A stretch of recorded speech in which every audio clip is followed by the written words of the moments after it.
I knew the HOA had it out for me the second I opened the letter. The envelope was thick, stuffed with paperwork that screamed trouble. Sure enough, printed in bold at the top of the first page. Effective immediately, your HOA fees have been adjusted to reflect new community expenses. Beneath that, my usual monthly fee had been tripled. No explanation, no warning, just a demand. I exhaled slowly, my fingers tightening around the paper. I dealt with their nonsense before: random fines, ridiculous rules, and their obsession with control. But this was bold even for them. And I knew exactly who was behind it. Margaret Willoughby, the HOA president. A middle-aged tyrant in pastel cardigans. She ran this neighborhood like a personal kingdom. She had a rule for everything. How long your grass could be, what color your shutters had to be, even how many cars you could park in your own driveway. I could already hear her nasally voice, dripping with fake politeness. "It's just about maintaining standards, dear." Yeah, right? It was about power. I grabbed my phone and dialed the HOA office. No surprise, I got the robotic answering service. I left a message, short and to the point. "This is Elias Monroe. I just received a notice that my HOA fees have been tripled. I expect a real explanation, and I expect it fast." I hung up and set the phone down. I wasn't about to pay a cent more until I got some answers. But what Margaret didn't know, what none of them knew, was that the game had just changed. Because as of last month, I wasn't just another homeowner in this neighborhood. I was their new landlord. It started when the previous landowner, an older gentleman named Richard, decided to sell off his remaining properties. Most of the neighborhood didn't even realize that a chunk of the land, including the HOA's own office building, wasn't owned by the HOA itself. It had been leased from Richard for decades. And when he decided to retire, he put it all up for sale. I bought it. Every last inch. Margaret and her little HOA board had no idea. They just kept operating like nothing had changed. Until now. I had planned to keep things quiet for a while, let them dig their own graves. But this stunt? Tripling my fees, thinking I'd blindly pay up? They just handed me the perfect excuse to drop the hammer. I leaned back in my chair, smiling to myself. Margaret was in for a rude awakening. The next morning, I was up early, sipping coffee on my porch, when I saw Margaret strutting down the sidewalk, flanked by 2 HOA board members. She stopped in front of my house, squinting at my lawn like she was inspecting a crime scene. I wasn't in the mood for games.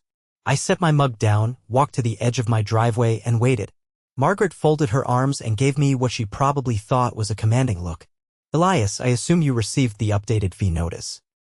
I nodded but said nothing. "We've had to make adjustments," she continued, her tone dripping with fake sympathy. "Rising costs, inflation, necessary improvements to the community. I'm sure you understand." I raised an eyebrow. "Necessary improvements?" She gestured vaguely toward the street. "Security enhancements, landscaping upgrades.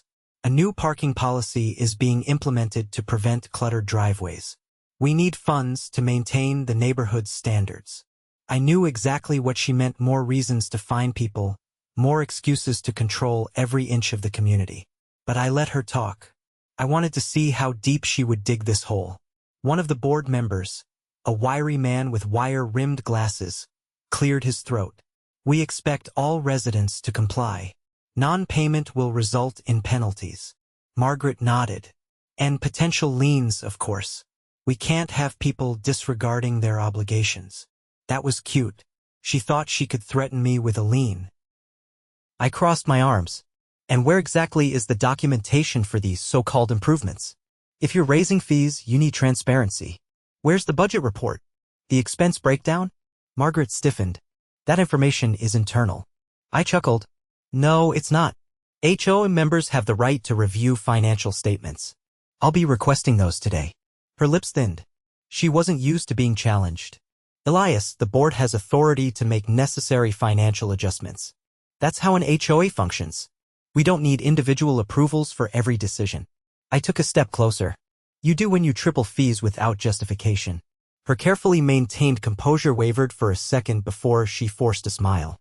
"If you read your contract, you'll see that these adjustments are within our rights." "That's funny," I said, pulling my phone from my pocket. "Because I had my attorney review the HOA bylaws last night. And guess what? There's a cap on fee increases 10% per year unless voted on by the majority of homeowners. Margaret's face paled. I scrolled through my screen. And yet, I don't recall receiving notice of any vote. Did I miss it? Silence. I let the moment stretch before continuing. So, Margaret, either you held a secret vote, which is illegal, or you're trying to enforce an unauthorized fee hike, which is also illegal. Which one is it? The wiry board member adjusted his glasses nervously. Margaret, however, recovered quickly. We'll review the details and get back to you. In the meantime, payment is still due. I smiled. No, it's not. Her eyes narrowed. But you know what is due? I continued, slipping my phone back in my pocket. Rent. Margaret frowned. What? I gestured toward the HOA office building down the street. That property isn't HOA owned. It was leased from the previous owner. But as of last month, I'm the new landlord. And guess what? The lease agreement was month to month. Margaret blinked rapidly. That's not possible. Actually, it is. And since the HOA has been so eager to increase fees, I figured it's only fair to raise the rent on your office space. Let's say, triple.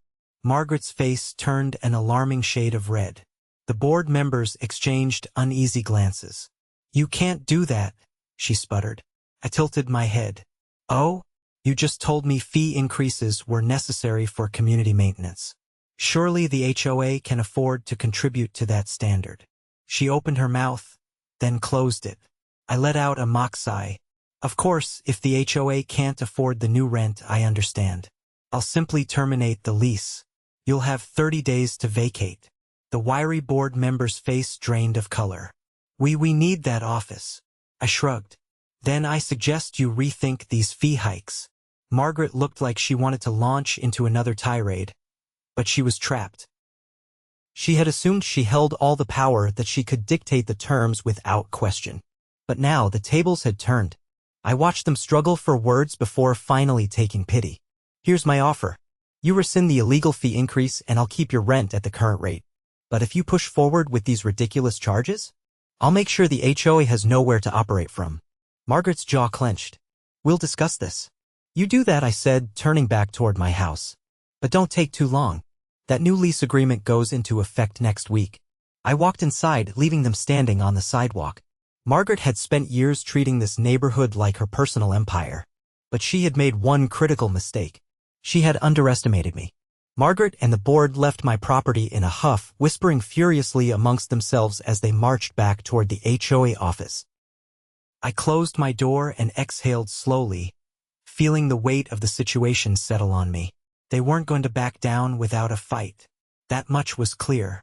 Margaret had spent years running this neighborhood like a fiefdom, and people like her didn't give up control easily. She would regroup, scheme, and try to find a way to counter me. But I hadn't played my final card yet.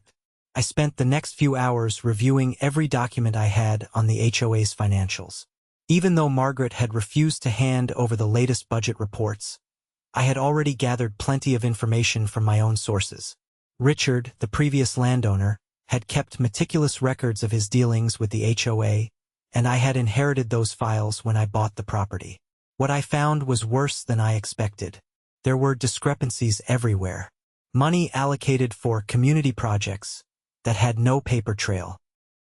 Excessive spending on vague administrative costs that conveniently lined up with expensive dinners and retreats Margaret had attended. And then there was the kicker: several payments labeled as consulting fees that had been issued to a company owned by Margaret's own nephew. She had been using HOA funds as a personal piggy bank. I leaned back in my chair, tapping my fingers against the desk. This wasn't just about the illegal fee hike anymore. This was full-blown financial misconduct. If I played this right, I could do more than just stop her from raising fees. I could take her down entirely. But I needed to be smart. If I confronted her head-on, she'd deny everything and try to bury the evidence before I could escalate it. No, I needed to make sure she had no way out. That meant gathering more proof. I spent the rest of the afternoon making copies of every questionable transaction I found. Then I reached out to a few other homeowners, people I knew had been frustrated with the HOA's leadership for years. If I was going to expose Margaret, I needed the community on my side. By the time the sun started setting, I had a small but solid group of allies. We met in my living room, papers spread across the coffee table as I laid out everything I had found. One of them, a retired accountant named Linda, adjusted her reading glasses as she scanned the documents. This is blatant mismanagement. Some of these expenses don't even make sense. A younger man, Jason, nodded. Margaret's been squeezing us for years. But this is fraud. If we take this to the state HOA oversight committee, she's done. I nodded. That's the plan. But first, I want to give her a final chance to back off. If she refuses, we go public. There was a murmur of agreement. No one trusted Margaret to do the right thing, but they were willing to let me take the first step. The next morning, I walked straight into the HOA office. The receptionist, a woman who had clearly been on Margaret's payroll for years, gave me a tight-lipped smile and told me Margaret was very busy. I didn't care. I pushed past her and walked into Margaret's office without knocking. She looked up from her desk, eyes narrowing as she saw me. Elias, barging in unannounced is highly inappropriate. I dropped the folder of documents onto her desk. So is embezzling HOA funds. Her face went stark white for half a second before she forced a laugh. I have no idea what you're talking about. I leaned forward, meeting her gaze. These records say otherwise. You've been funneling HOA money into personal expenses and paying your nephew for fake consulting work. This isn't just bad management, Margaret. It's illegal. She pursed her lips, flipping through the pages with feigned indifference. This is a gross misunderstanding. Then explain it, I challenged. Right now. She hesitated, and that was all the confirmation I needed. You have two choices, I continued. Rescind the illegal fee increase, step down as HOA president, and quietly walk away. Or I take this to the state authorities, and you deal with the legal consequences. Her fingers curled around the edge of her desk.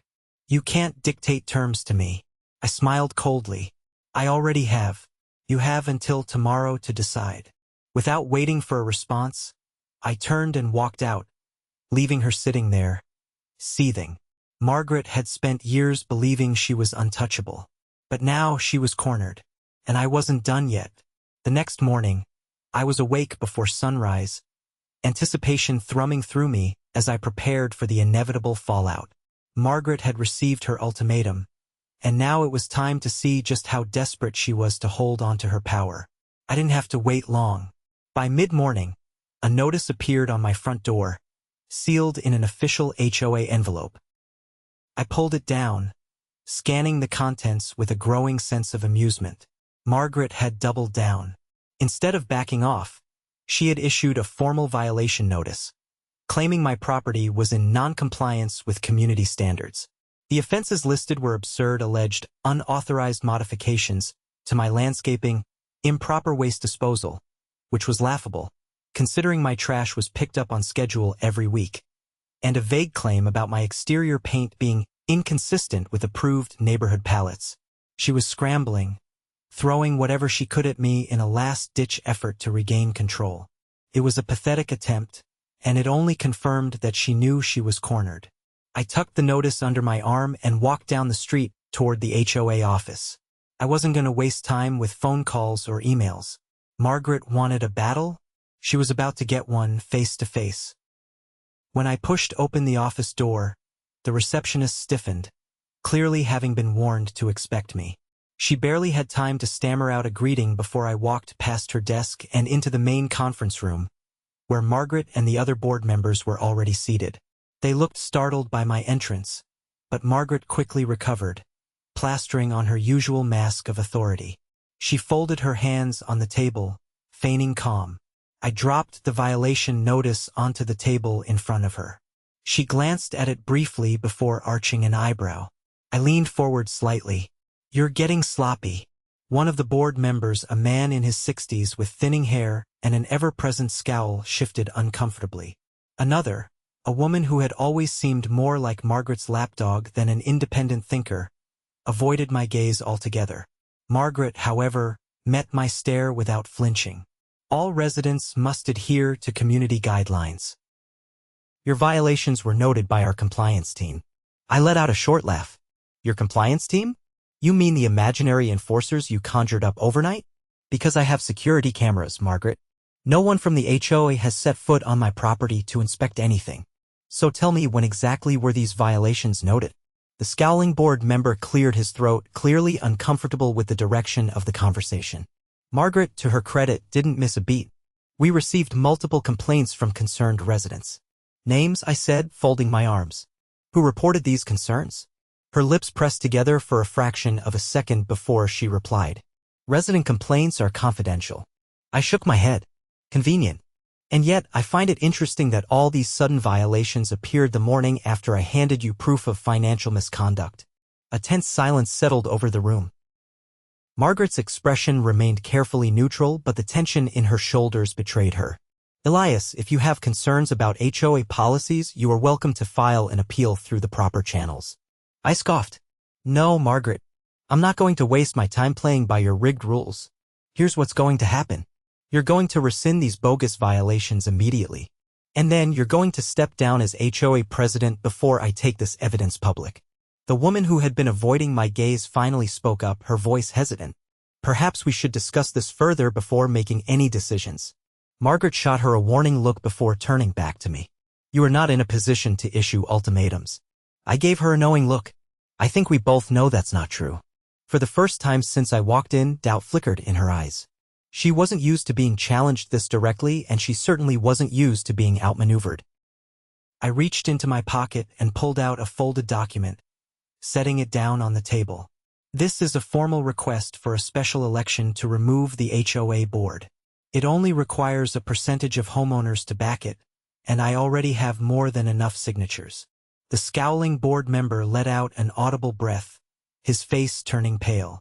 The other woman looked downright anxious now. Margaret, however, remained motionless. Her nails dug briefly into the table's surface before she forced herself to relax. You think you can turn the community against me? I smiled. I don't think. I know. She exhaled sharply through her nose, her mask of control slipping just enough for me to see the frustration beneath. She had spent years ruling this community with an iron grip, and now that grip was crumbling. You have until the end of the day, I said. Rescind the violation notices, step down, and walk away quietly. If not, I go public with everything I have. The room stayed silent as I turned and walked out. I had given her a choice. Now all that remained was to see which path she would take. The afternoon passed in a slow burn of anticipation. I had thrown my final offer on the table, and now the only thing left was to see how Margaret would respond. I didn't expect her to go down quietly, people like her never did, but I had backed her into a corner, and that meant she had limited options. I spent the next few hours touching base with the other homeowners who had supported my petition. Jason had already started spreading the word about the financial discrepancies, and Linda was compiling a formal complaint to submit to the state HOA oversight board. The neighborhood was waking up, and the tide was shifting. Margaret had ruled through secrecy and intimidation, but now the truth was out in the open. As the sun dipped lower, I kept an eye on the HOA office. Activity inside was more frantic than usual, board members coming and going, quick conversations held in hushed tones. Margaret was trying to rally support, but from what I had seen, even some of her staunchest allies were starting to waver. Then, just before dusk, my phone buzzed with an incoming call. The number was unfamiliar, but I had a feeling I knew exactly who it was. I answered without hesitation. Margaret's voice came through, clipped and controlled. She wasn't the type to admit defeat outright, but there was an edge of forced restraint beneath her words. She told me she would be reconsidering the fee adjustments, and that the violation notices would be re-evaluated for accuracy. It was her way of conceding without actually saying she had lost. But I wasn't interested in half measures. I reminded her that this was not a negotiation. The fees weren't just going to be reconsidered, they were going to be rolled back entirely. The violations weren't going to be re-evaluated, they were going to be erased. And most importantly, she was going to step down. There was a pause on the line. Then, for the first time, her mask cracked just enough for irritation to slip through. She accused me of turning the neighborhood against her. said I was undermining the integrity of the HOA. It was almost amusing hearing her try to frame herself as the victim. I didn't bother arguing. I simply reminded her that I had documents ready to submit to the state and that once they were in the right hands, there would be no salvaging her position. Another pause, longer this time. Then, with obvious reluctance, she asked what assurances I could give that I wouldn't drag the HOA through unnecessary legal battles if she stepped down. I told her I wasn't out to destroy the HOA, I was out to fix it. If she resigned and walked away, I wouldn't push for criminal charges. But if she tried to hold on, if she fought this to the bitter end, I would make sure every single misdeed was laid bare. The silence stretched long enough that I thought she might hang up. But then finally she exhaled sharply and muttered that she would make an official announcement the next morning.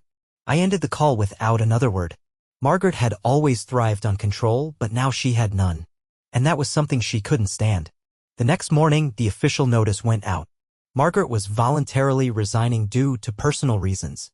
The fee increase was rescinded. The violation notices were voided. And by the end of the week, the HOA was already scrambling to elect a new board. The neighborhood was buzzing with conversation. Some people were shocked, others relieved, and a few die-hard Margaret supporters grumbled about outsiders meddling in community affairs. But the overwhelming response was positive. I wasn't interested in taking over the HOA myself. I had no desire to micromanage people's lawns or dictate what color they could paint their fences. But I made sure that the new leadership included people who actually cared about the community, not just about power. Margaret, on the other hand, disappeared almost overnight. Her house went up for sale within a week, and by the time the next HOA meeting rolled around, she was gone. No farewell, no final attempt to salvage her influence, just a quiet retreat. I had expected her to fight harder, but in the end, she must have realized that she had already lost. The neighborhood changed after that. The HOA stopped handing out fines like candy. The secretive meetings ended. Homeowners actually had a say in how things were run. And as for me, I kept my role as the landlord of the HOA office, but I never raised the rent. Not because I couldn't, but because I didn't need to. I had already won. The weeks following Margaret's resignation were some of the most satisfying I had experienced since moving into the neighborhood. The suffocating grip of her rule loosened almost immediately. With no more fabricated fines or unapproved policy changes, homeowners started reclaiming their properties in ways they had once been too afraid to. Driveways that had sat half-empty out of fear of cluttered appearances were now filled with parked cars. Gardens flourished with flowers that had been previously deemed non-compliant. The entire atmosphere of the neighborhood shifted, becoming lighter, freer. The new HOA board, led by Linda as interim president, wasted no time in making real changes. The first order of business was a full audit of the financial records Margaret had left behind. I had already exposed plenty of questionable transactions, but once Linda and her team started digging deeper, they found even more. There were payments to non-existent vendors, inflated costs for basic maintenance, and evidence that Margaret had been pocketing fines directly instead of depositing them into the HOA's official account. With these findings, Linda filed a formal complaint with the state's Homeowner Association Oversight Committee. Investigators were brought in, and within a month an official inquiry was launched. Margaret had fled the neighborhood, but she couldn't outrun the consequences of her actions. The state filed charges against her for financial misconduct and fraud. The day the news broke, I was in my front yard trimming some overgrown hedges when Jason jogged over from his house a few doors down, waving his phone in the air. He was grinning ear to ear. They had arrested Margaret at her new residence in a gated community across town. Apparently, she had tried to worm her way onto another HOA board there, but her past had caught up to her before she could sink her claws in. The neighborhood buzzed with the news.